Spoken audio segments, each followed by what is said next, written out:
welcome everybody. I'm Emily Morgan with Delegate Solutions. I'm here today with Brian Lipstein of Henry Davidson, Tailors and Image Consultants. Brian's here in Philly with me, and I have actually used his service and we had a wonderful experience. So I'm excited today to welcome Brian. He's one of our clients, and I'm going to quickly do a little intro about you, Brian, and then we'll dig into the topic. Today we're talking about the psychology of image, how to use personal branding to quickly tell your story.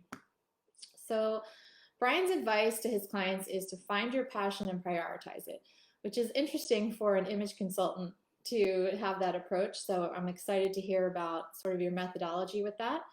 But Brian's focus is really to help men understand and perfect the many elements that create and convey their personal brand. And that is really what allows them to, Brian in particular, to live his passion every day. So upon founding his business, he wasn't the best dressed or most confident young man to graduate college. And it was precisely this struggle that led him to look for resources to educate himself and eventually pursue building his company, which is now 14 years old. That's awesome. Congratulations. And they're really focused at helping other men who are experiencing the same struggle. So the intricacies and detail that create our personal brands can be so minute, yet so powerful when properly aligned. And the puzzles within each of his clients continue to fascinate Brian, and he thrives on unwinding each personal story to create more impactful changes with his clients, whether working on a new wardrobe, coaching behaviors to help someone feel more comfortable networking, and talking to other people like in a room of executives. So he's the only male certified image consultant in Pennsylvania, which is incredible. And he's certified through the Association of Image Consultants International. So welcome, Brian. Thank you, Emily. Thanks for having me. Yeah. Like I said, I've personally used your service. We purchased some clothes for my partner and had a wonderful experience. You can see Brian's shop behind him. It's a pretty fun experience to go there. Yeah, so we're sitting here in my fitting room, a couple couches, and it's really designed to be a warm, comfortable, and relaxing experience for guys when they come in here. Yeah, definitely was. So before we kind of dig into your topic, I'd like to talk a little bit. Obviously, you're a client of Delegate, and you've been with us for about a year now. And if you could kind of share a little bit about what it was that you were looking for when you came to us, and maybe share a story or two on how we've been able to help. Sure. So really, I was getting to the point in my business where we were growing. I was bringing new staff on, hiring a sales team, and starting to divide tasks into operations, our tailor shop, our sales team, and looking to put some scalability into place. And to do that, I knew that I needed to continue to work on the development of systems. The old adage of work on the business, not work in the business. Right. We love to say, those terms, and a lot of growth groups will use that phrasing. And to do that, I had a lot of tasks I was doing that I knew I could offload, but I didn't want to offload to my employees because they also had full plates of tasks. Emily and I met through the Chamber's Small Business Board and the Small Business Awards, which Emily was a winner of last year. So that's how I became introduced to Delegate.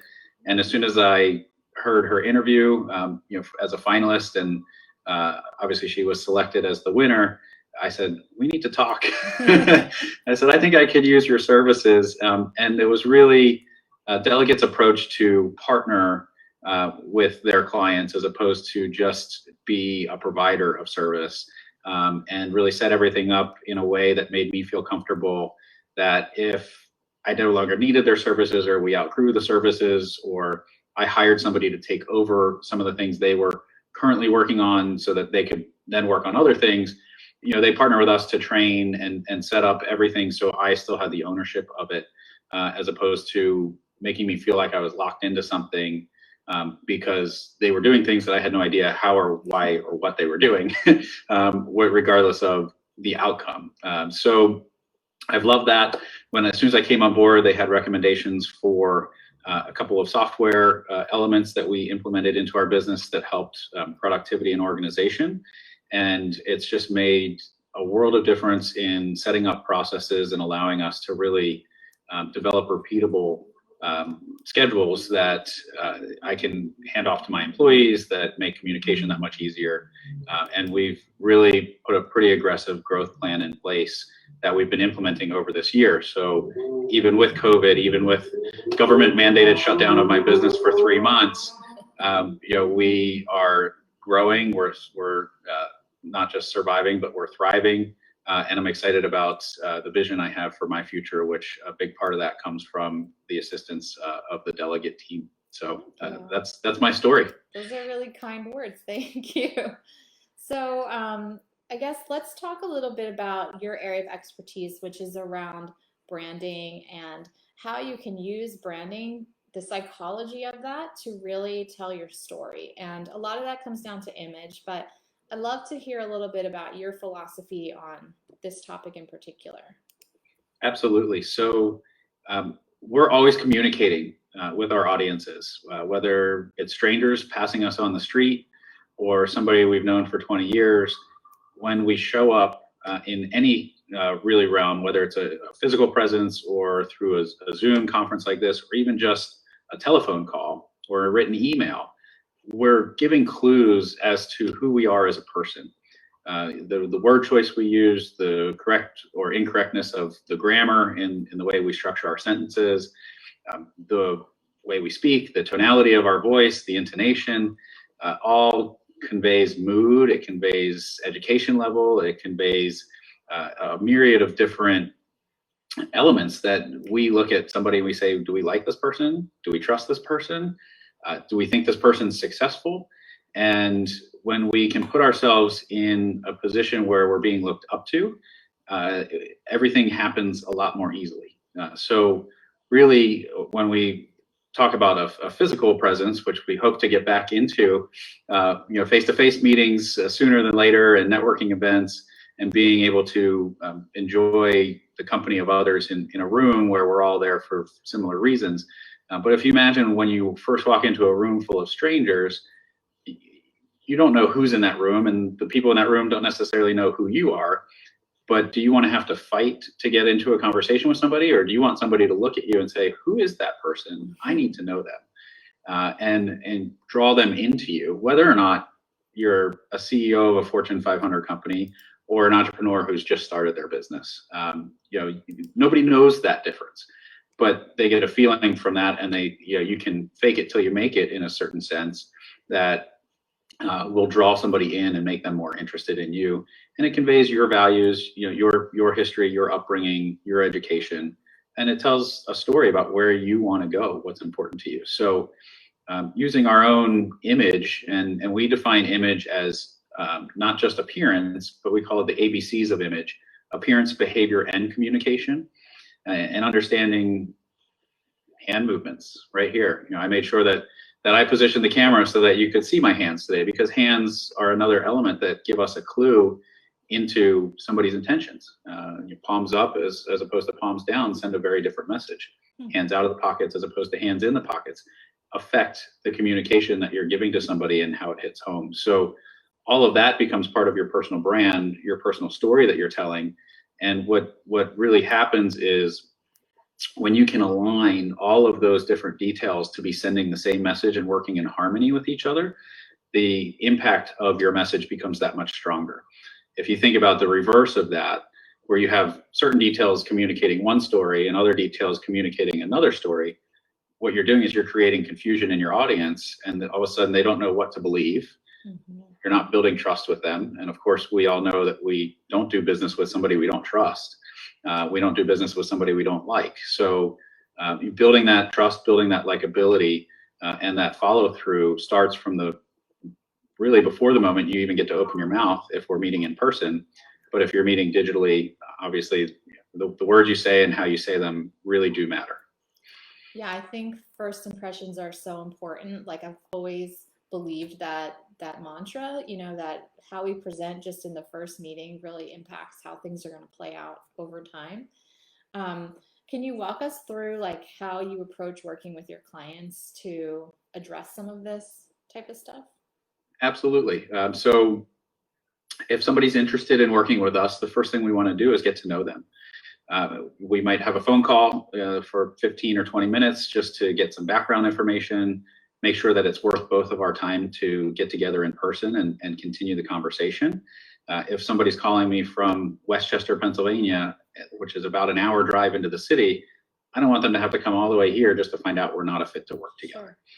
So we'll do a little bit of relationship building first on the phone, make sure that a few key points are in place and aligned with what we're looking for in our clients, and make sure that what the client might be looking for is something we can offer to them. So we're really respectful of our clients' time, and we certainly don't want to waste any of that. One of the benefits we actually see of being able to design and build custom clothing is giving them a lot of their time back that they don't have to spend searching from store to store, dealing with tailors and alterations on other locations, and maybe not even being satisfied by the end of that. So first, that prospecting call happens. From there, if we decide to get together, we invite them to our showroom, or we're also happy to go visit them in their home or office if that's a service that they would like.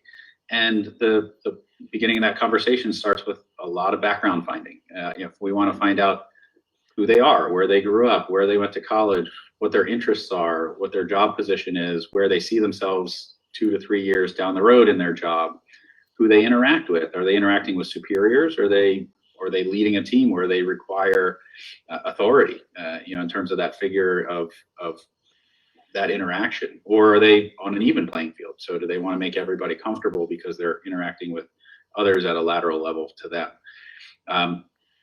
What do they do on the weekends? What's their personal life like? So, I mean, the conversations, sometimes we joke that we're almost a therapy session with them. And sometimes it gets into that, which is okay. I enjoy getting to know people, as you read in the bio. I kind of call it their personal puzzle, and unwinding the puzzle and then putting it back together. So it's getting to know them, again, making sure that we can drive value, that they're the right fit to work with us, and that we're the right fit to work with them, so that it's a mutually agreed upon relationship that we'll then pursue into designing and building their wardrobe. From there, once we decide that's a good fit, then we go into fulfilling all the education with them. So I always say to my clients, we don't sell our clients anything. They have a need, and we can be a resource for them to buy it from. But my job is to educate them so that they can make the informed decisions that are going to be best for their needs. And if we are making recommendations, that we're having a conversation on the same plane in terms of an education level, so that they understand where I'm coming from and why. And we'll make those recommendations. We'll look at what they have in their closet already. What can we save? What can we use? What do they need now? What might they need 2 years from now? And then show them the best way to make that happen.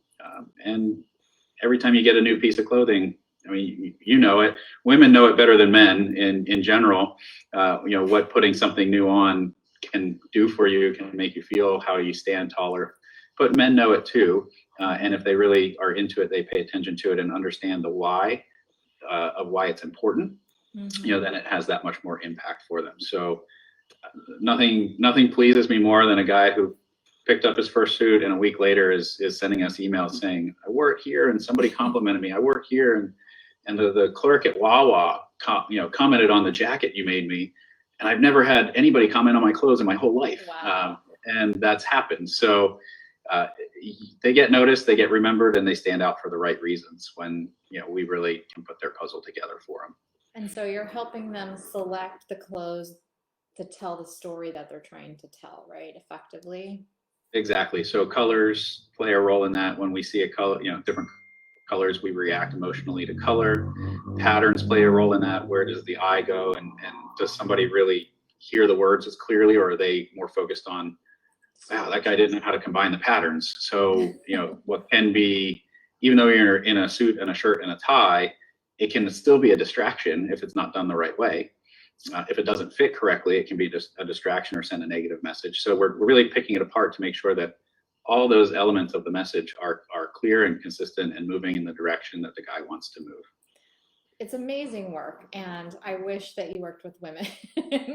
But I do know one of your clients, who's one of our clients, I didn't know you guys worked together, and we are always like, man, he always looks so nice, so put together, and then we were like trying to think about who we could refer to each other. And we said, this person, we were already working together at that point, but it was just so funny because I picked up on that about him without even knowing that you guys were working together. And that's the first time I think I've heard that story from you. I've always noticed what a nice dresser this person was, and I had no idea that he was working with you until we realized we shared a client in that way.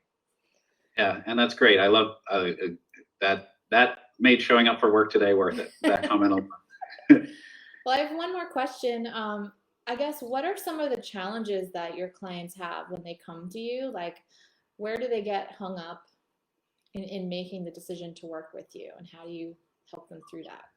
Sure. Yeah. So one of the ones I love is hearing from guys who say, I hate to shop, and just helping them realize that this is not a shopping experience, and finding out why they hate to shop. Is it, do they think salesmen are pushy? Is it they don't have the time? They don't have the knowledge of how to put something together, so they're confused.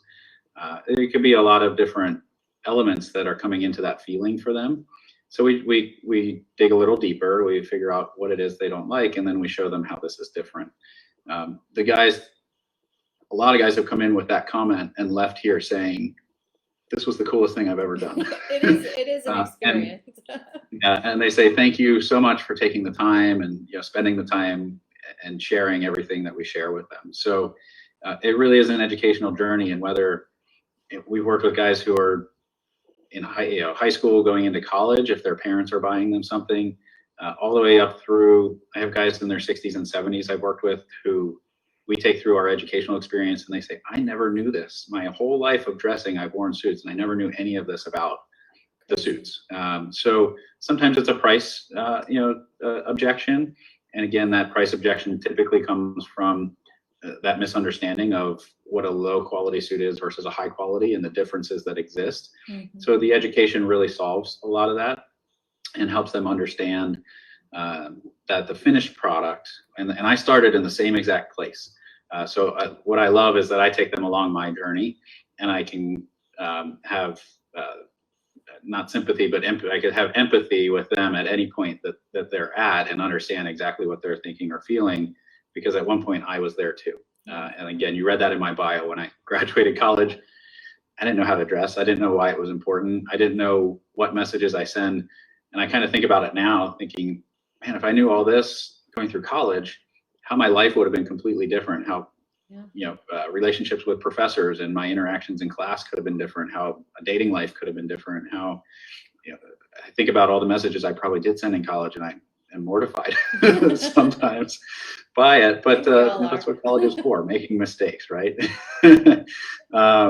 So it's them understanding it. But when you see a suit jacket, take the sport coat I have on, for example, and all you look at to make a decision is the price tag on it. Of course, if you don't know any of the difference, you're going to go with the one that costs less, and then you may not understand why wearing that isn't comfortable, or the issues that you say, I hate to wear dress clothes, may exist simply because you picked an inferior product, and that could all go away if you made a little bit more of an investment. So guys have all kinds of different objections or questions or worries when they come in. And back to, we don't sell you on anything. I've had all those questions and worries myself. I just have a curiosity that I explored answers to that. And I found there's practical answers that make sense and really give you more background to understand how to make those decisions and why to make those decisions. And if a guy's really ready to invest in himself, then this is the place he really should be thinking about coming, because that's all what we're all about is, part of our mission that we've built this year, along with our core values, is helping individuals feel better about themselves and improve their lives. Yeah. That's what we're here to do. We're not here to be fashion designers. We're not here to sell people expensive pieces of clothing. That happens as long as they see the value in it, and it's their decision and their decision alone to make, once we educate them and help them understand that thought process. And I tell guys the best built wardrobes sometimes are a combination of expensive pieces and less expensive pieces. You have to think of the practicality of the usage of what you're trying to design, how frequently you're going to wear it, where you're at in your life at this point in time. And sometimes it's a stepping stone, sometimes it's a gap filler, sometimes it's something just off the wall completely for fun that you might only wear once. And those types of things shouldn't be made at the investment level of the higher end. So, so sometimes guys think they're going to be pressured, and then they get in here and they realize how relationship driven we are. And our goal is not only to help them through clothing, but learn their business, make other connections between our clients, form introductions for them. If we're standing in the middle of two people that could benefit from knowing each other, it doesn't make sense for us to stand in the middle. I'd rather introduce them, bring benefit to both of them, and get out of the way. And if I do that to enough people, I'm spreading the right energy through the world for them. So you're definitely doing what you were born to do from where I sit. And you're making a difference, and you're solving problems, which is really important. Yeah. So for me, it's about waist up these days. I mean, that's kind of how it's always been. So, I don't know if people are coming to you with those questions, but now that everyone's working from home, how are you advising clients around the Sure. wardrobe? So it's a great question, and something we're exploring is like this whole zoom in on image, to play on Zoom being probably the most popular platform that's accelerated through this. And there's a couple of things I'll say is obviously there's still video, we're still seeing each other. So you can't see what I have on below, which I have on custom jeans today. But regardless of what you have on below, what you can see is still important. So if it's only top up that you're investing in right now, it's still important to make that investment. The other thing I say is it's an investment in yourself. So as much as somebody else is judging and you want to position yourself to be judged correctly and in line with your personality and your goals, the way we prepare ourselves affects how we perform. So by simply getting up in the morning, even if we're going to be on the computer all day, preparing ourselves is going to set our mind to be more productive throughout that day, to see things differently, to really be a little bit more analytical in the way that we approach the work that needs to be done, than if we showed up in a polo shirt and a pair of athletic shorts. It's a personal preparation and a mindset preparation when we prepare to present ourselves for the day with the intention of what we want to say. And so even though we're at home, we still look in the mirror. We're still going in and out of the bathroom. I'm sure we all have mirrors throughout our house. When the computer screen goes black, I can see myself. So, on average, under normal circumstances, I tell people, on average, you see your own reflection 55 times a day. And the power of the subconscious is going to either reinforce the conscious thought of when you took that final look in the mirror and said, I feel great, I'm ready for the day. Imagine telling yourself that 55 more times throughout the day, versus the opposite of that, when you looked in the mirror and you said, yeah, I'm doing okay, I'm good enough for today, right? Then 55 more times throughout the day, you tell yourself, yeah, it's good enough, it's good enough. And that we know slides very quickly down the other way. So it's an uplifting and a personal preparation, and if you take pride in yourself, you take pride in your work. If you let yourself slip, you'll let your work slip. And that happens subconsciously. We don't notice it. It's such small little steps that when you go back after 3 months of that, you'll be like, man, I'm here or I'm here. The line's way back there. Yeah. And so not forgetting that, and that mental preparation for ourselves is really important, even though we are still working from home. And if we are dressing casually, I always say casual doesn't mean sloppy. Casual dressing is okay, but a polo shirt shouldn't be hanging off your shoulders. It shouldn't be so big on you that it's a tent, right? If you're wearing a polo shirt, have it fit you. Dress with that intention that shows you're paying attention to the detail for yourself, because that translates then that you pay attention to the detail of your work. Yeah. Well said, and definitely giving us a lot of insight into the psychology of branding in a way that I don't know that I've ever thought about. So thank you. That's my job, to open your mind. So the big question on the table is, do you work outside of Philly? Because we have lots of people outside of the city. We do, yeah. So I have clients from New York to Louisiana and out to Las Vegas and California. We've figured out ways to work remotely with them through Zoom, as long as they have a partner that can do some measurements if we need any measurements taken.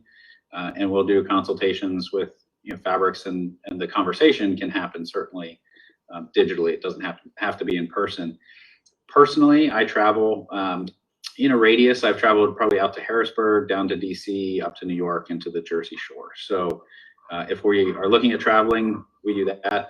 A lot of guys like to travel to us because the experience when they get in here, they can kind of forget about everything else and really focus on this, versus me seeing them in their office where it's, oh, the phone's ringing and this and then I've had guys I've showed up to who told me they were looking for something in particular, and then through the conversation, I get there and they're actually looking for something different. So I didn't bring the right materials, and we ended up wasting both of our time. So when guys come see us here, we have everything at our fingertips. Right now, we have roughly about 30,000 swatches of cloth. Wow. That may sound overwhelming, but once we get through all of that conversation, we're going to pare that down and show them they're probably top 3 to 5 to make a decision from. So clients don't have to worry about looking through everything we have. Our job is to know it like the back of our hand, and we do. And we'll present just a few options based on all of the conversation that we've had. And that's where we stand. So yeah, we certainly work outside of Philly. Well, I love your work. I love how passionate you are about what you do. It really shines through to differentiate what you have within your business. And kudos to you for figuring out how to pivot during COVID to really be able to serve people through Zoom. That's a huge win.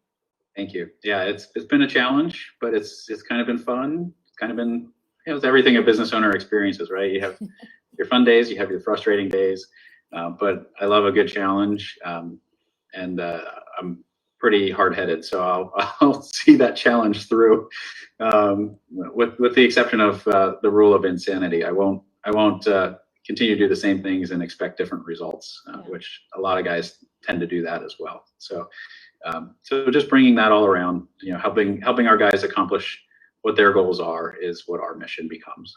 Awesome. Well, to wrap up, is there any kind of special or promotion that you have going on right now? Anything cool you're working on? So we don't typically, we're not a firm that believes in discounting product, but occasionally our suppliers and partners, we really look at them as partners, will come to us with an offer. And so currently we've been running an offer with the fabric mill Dorme, is one of our top fabric mills and one of the top names in fabric in the world. And what they're offering is 20% off cloth, as well as when a jacket and pant cut length are purchased, they're offering a second pant length of cloth for free. So it's an added value with that purchase.